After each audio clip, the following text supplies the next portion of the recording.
The following recording was created by the Regional Educational Laboratory Southeast at Florida State University. Information and materials for this recording are supported by the Institute of Education Sciences, National Center for Education Evaluation and Regional Assistance, Regional Educational Laboratory Southeast at Florida State University.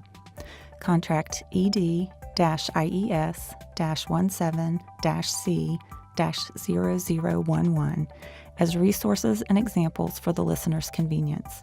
Their inclusion is not intended as an endorsement by the Regional Educational Laboratory Southeast or its funding source, the Institute of Education Sciences.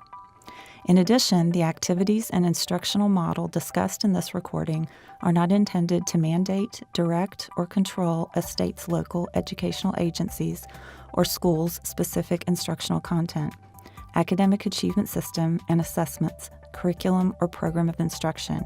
State and local programs may use any instructional content, achievement system and assessments, curriculum or program of instruction they wish. Welcome to our audio file. We're here today to talk with you about challenges in applying research on K-12 online and blended learning to educational policy and practice. We'll also discuss a recent and free resource for addressing some of those challenges, along with some avenues for creating closer connections between researchers and educational staff working at the state and district level. We hope our listeners will become informed and energized about increasing their use of evidence-based resources from the research field as they make decisions about their virtual learning programs. I'm Dr. Diana Sharp, and I'm the manager of two partnerships supported by the Regional Educational Lab Southeast. One partnership is with Leaders at Florida Virtual School, and the other is with Leaders at South Carolina's state-supported virtual school, Virtual SC. Both partnerships are aimed at improving student success in online learning through greater understanding and use of educational research. With me today is Dr. Kathryn Kennedy. Kathryn, thank you so much for being here. Thank you so much for having me. I'm excited to be here to talk with you more about this very important topic. I'd like to start by telling our listeners a little about the wealth of experience that Kathryn brings to this discussion about research in online blended and digital learning. She has a PhD in curriculum and instruction with a concentration in educational technology, and she's had over 15 years of experience working in the fields of online blended and digital teaching and learning. Kathryn has served as the director of the Michigan Virtual Learning Research Institute, as well as the Director of Research for the International Association for K-12 Online Learning, and she's held university adjunct and full faculty positions at schools of education including Johns Hopkins University and Georgia Southern University. Kathryn, you've obviously been on the forefront of the explosion in online blended and digital learning, and that's why we brought you in today to share with us some of what you've learned. Thanks so much, Diana. So let's jump into our topic. What are some of the challenges that people face in applying research on K-12 online and blended learning to policy and practice? One thing I've learned from working with policymakers, practitioners, and other researchers is that there's often a tendency for people to think that something that was done in one context can easily be applied to another context, and that's not always the case. As you already know, K-12 online blended and digital learning programs are very different from the traditional schools that you and I attended growing up. And beyond that, different online blended and digital programs can vary greatly from one another. So there are challenges in applying research that was conducted in one context, whether it was a traditional school or virtual school, to another, and even in applying research from one type of virtual school to another. It's really critical to understand how each program functions when figuring out whether or not we can, and if so, how, we are going to apply a research finding to any particular program. So I see that being the first challenge. The second challenge is that there's so much change happening so rapidly that it's often what I like to call the cart before the horse situation that we're running into as researchers, practitioners, and policymakers. And by that, I mean that as researchers, we'd like for the research to come before the development of programs. but that's often not how it happens, especially when it comes to innovative work. And by the time the research is published, the program that was studied may have changed again. So then it becomes even more important to take into consideration not only the varying factors that are involved in the practice of K 12 online blended and digital learning programs, but how those factors change over time. For practitioners, if they are in a program on the leading edge of innovation, there might not be as much research published about what they're doing because they're just that much ahead of the field. And for policymakers, it's hard to keep up with innovations and research, especially when both of these things are in constant flux. The third challenge is that right now there's a tendency for research to be published in such a way that it's just not accessible to those who need it most, which are the policymakers and the practitioners.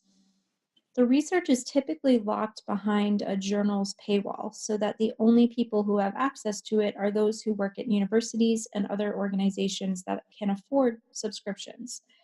There is a movement among researchers to have this be more and more open, but it's a slow moving one, especially considering that people who work in academia are still bound to the quote unquote publish or perish mentality in traditional academic journals. And unfortunately, the most prestigious journals tend to be behind the most expensive paywalls and are often the most inaccessible to those working in policy and practice, those who really need the information the most. So it's really not surprising that some of the research that is being applied currently is not the most recently published and relevant research. And finally, the fourth challenge is that the writing and the presentation of the findings is often not easily digestible for a busy practitioner or policymaker who really can't take the time to read 20 to 40 pages about a single study or finding. It definitely helps practitioners and policymakers to have a sort of translation of those longer research papers into a form that is more quickly digestible. That's certainly a daunting list of challenges, and it's clear that the field of online learning needs some new kinds of tools for overcoming these challenges. You're also the co creator and co editor of the Handbook of Research on K 12 Online and Blended Learning. Which of the four challenges that you mentioned was the handbook designed to address? Most of all of them, or at least we tried. The handbook itself is fully open, so it's free and open access through Carnegie Mellon's ETC Press, so there's no paywalls. Additionally, each chapter specifically covers the research policy and practice related to the chapter's main topic because we wanted it to be accessible and relatable to all of those audiences, researchers, policymakers, and practitioners, and to speak to the particular interests of each of those groups. How did you handle the challenges of making all of that information digestible and yet still detailed enough to give readers the understanding they need to start applying the research to their context? We asked our chapter authors to describe the research about the topic from past to present. So it's almost like a literature review for each topic, making it clear and easy to get just what they need to digest the research. We also asked the authors to provide information about how to measure and study the topic, given that these learning environments, especially in the area of online blended and digital learning, are often still emerging and shifting and could require additional study in new contexts. You have so many authors involved in this project. How did the handbook first come about?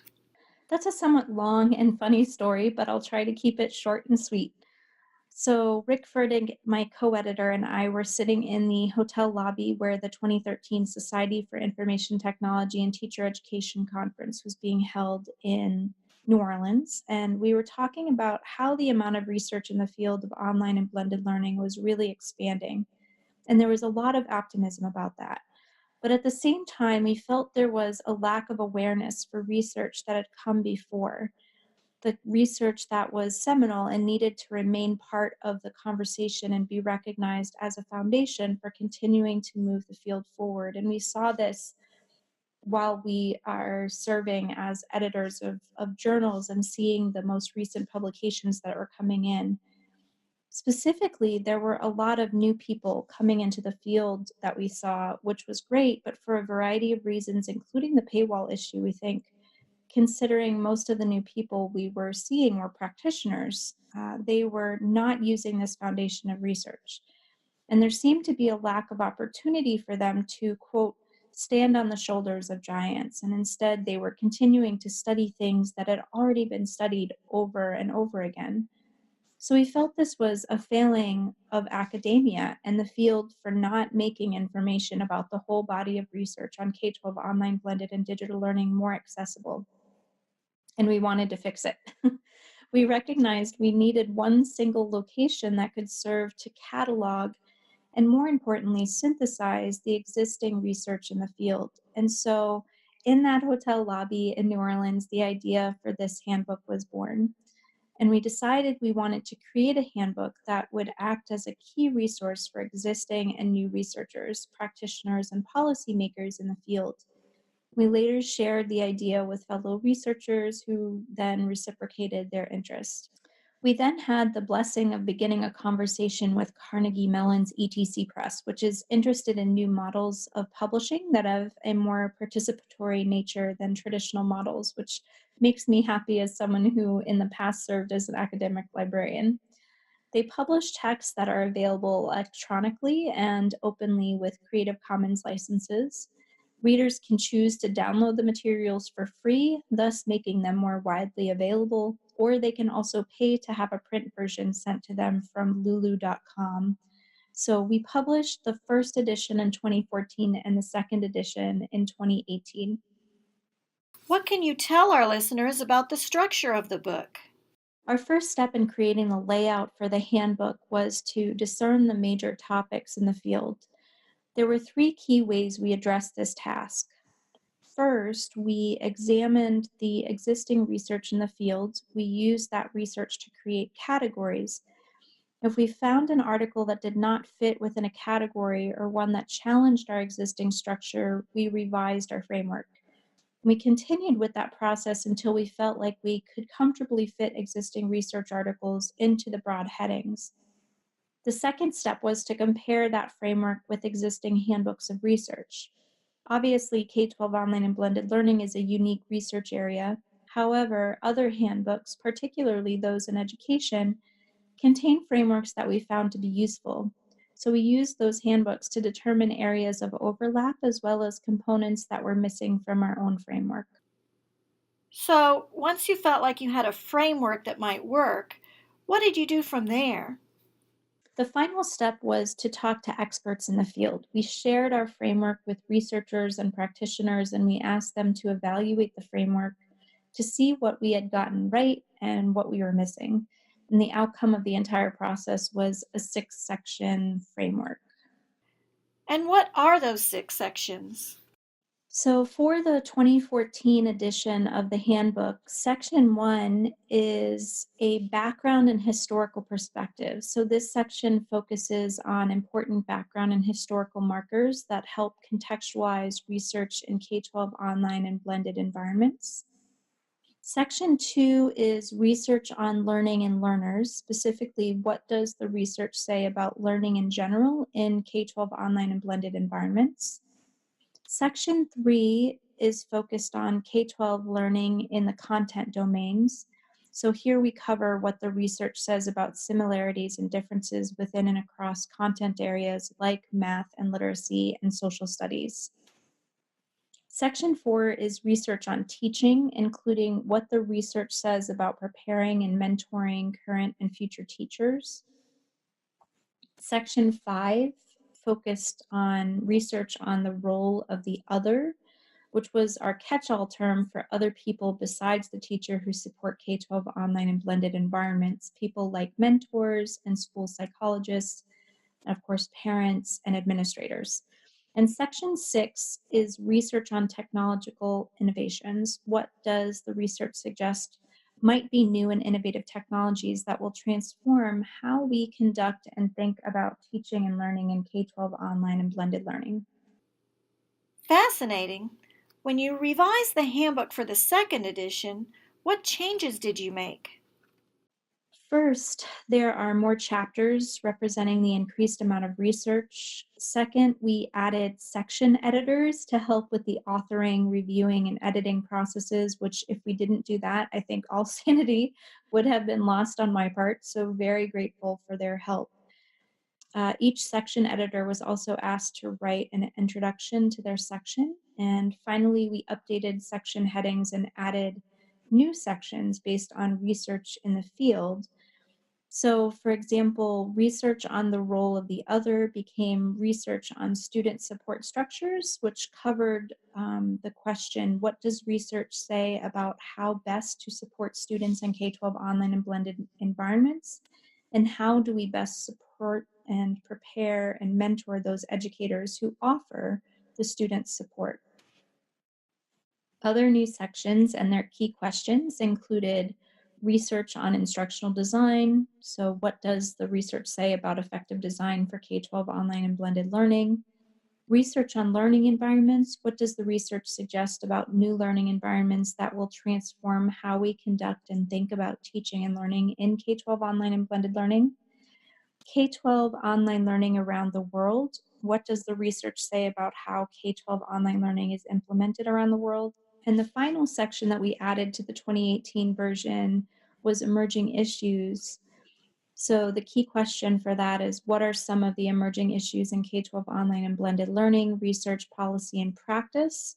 And this section includes shorter chapters that focus on emerging issues, so they're not as heavily structured as the other chapters. With such a wide range of topics, how did you strive for continuity? For the chapters themselves, we wanted authors to follow a similar structure. So each chapter, other than the ones in the background and historical section and the emerging issues section, as I just mentioned, are organized like this. First, there's an introduction that explains the purpose and objectives of the chapter, and it includes a description of the topic and a short overview, including relevant definitions. Second, there's a research synthesis that categorizes and presents the research, preferably in themes, such that the chapter does not become a laundry list of everything published in that area, but rather a synthesis of what we understand.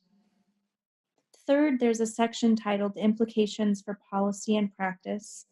Here, the authors address the question that, okay, given the research synthesis, what are the different direct implications for policy, instruction, and preparation of teachers, students, and administrators?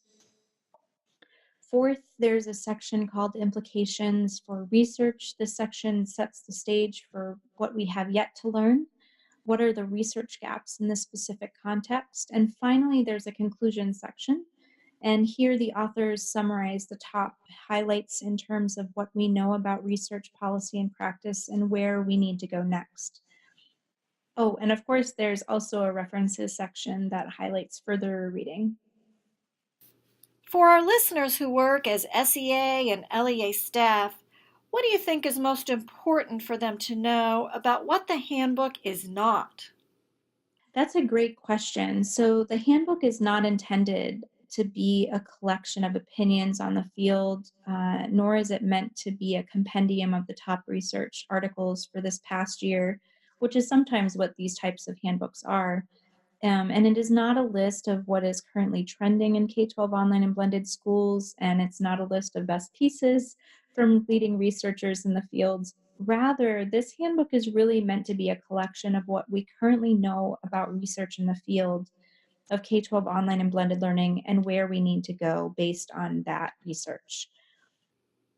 What else do you think is most important for people to know about the handbook?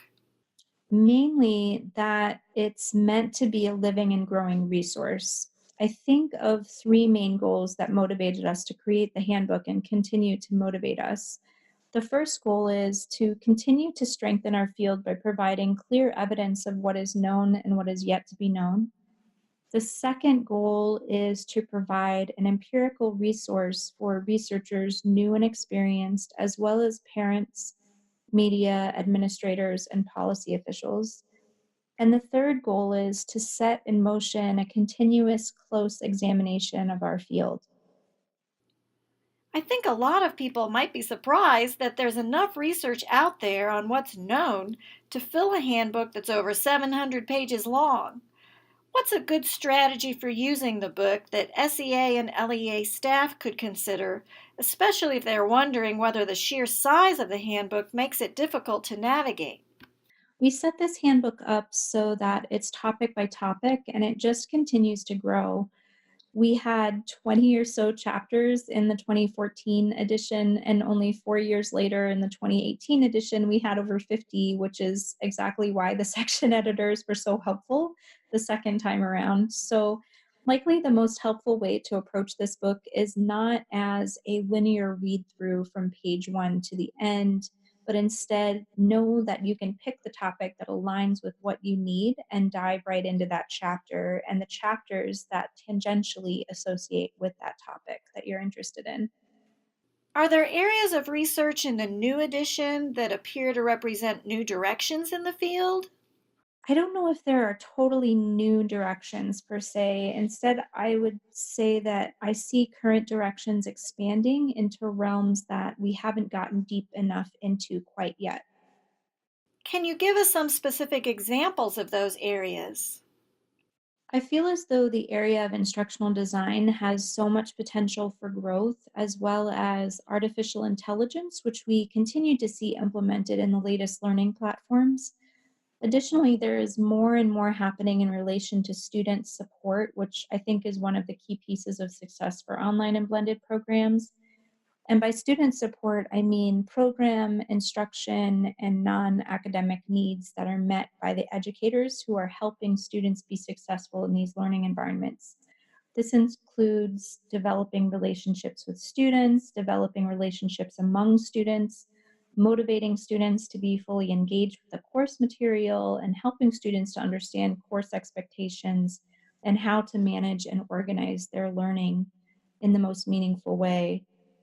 Additionally, it can also be the wraparound supports that students get in these emerging programs, including extracurricular and social emotional guidance. How can SEA and LEA staff become more involved in guiding the work of the research community?